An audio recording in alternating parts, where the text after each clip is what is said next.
Emmanuel, Oui. qu'est-ce que le moment présent pour toi? Ah, le moment présent. Vaste question et pourtant très très simple à aborder. D'abord parce qu'elle ne nécessite pas, souvent, le moment présent ne nécessite pas de mots, en fait. Nous le vivons simplement, c'est juste l'abord. L'abord de ce moment présent qui est souligné d'une personne à l'autre.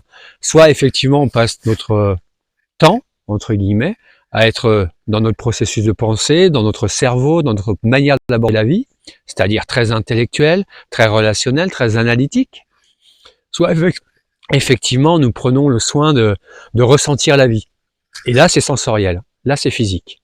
Alors, ton moment présent, là maintenant, comment tu le vis? Comment tu le ressens? Comment tu le retranscris? Alors, déjà, d'être en vidéo, pour moi, c'est quelque chose un petit peu nouveau qui me met un petit peu de stress. Donc, il y a une partie mentale. Hein. Et en même temps, effectivement, il y a un équilibre, le fait d'être en nature et en relation avec la nature, les arbres qui m'environnent.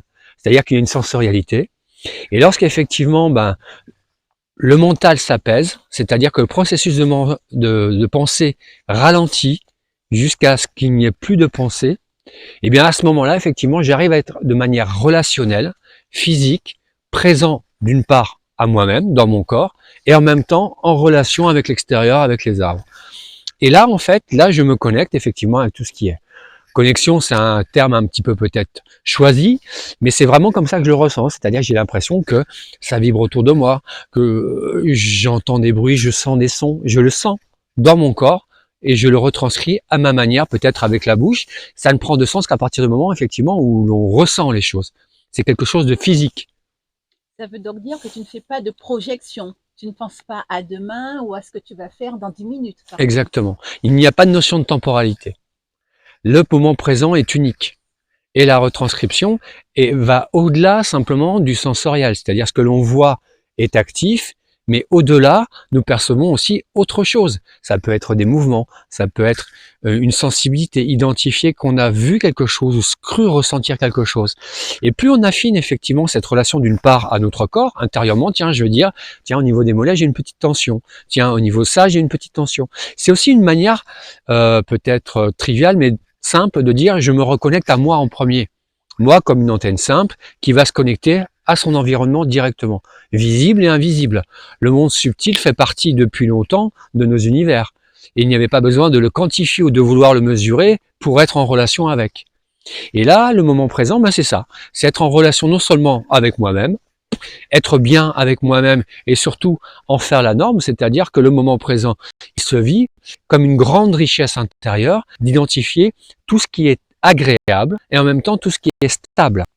La nature même du bien-être, en fait, c'est la stabilité. Et mesurer et ressentir surtout cette stabilité en nous, ce bien-être, nous permet d'identifier et d'isoler tout ce qui est déséquilibre et équilibre. Alors, tu dis ça, j'entends, tu parles de bien-être. Mais mettons que je me casse ces jambes-là, je serai présente à moi.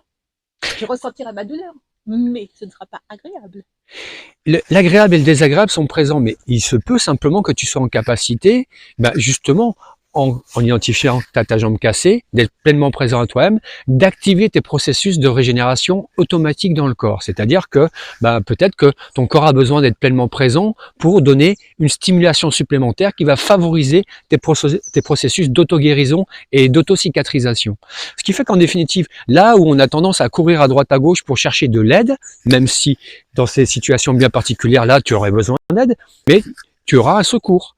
Et au bout d'un moment, effectivement, peut-être que le simple fait d'avoir conscientisé ta douleur et d'avoir accueilli ta douleur, tu auras sécrété le bon niveau d'endorphine pour calmer la douleur, tu auras été dans la mesure d'activer effectivement ton réseau veineux pour pouvoir favoriser les processus de cicatrisation, et au moment où les soins seront arrivés, ça aurait été simplement complémentaire à ton action personnelle. Ce qui fait qu'en demeurant, les processus d'auto-guérison rentrent aussi dans les processus de qualité de présence à soi au présent. Processus d'auto-guérison, je pense qu'on gardera ça pour une autre fois, mais ça nous amènera à parler de tout ce qui a trait au magnétisme. À voir.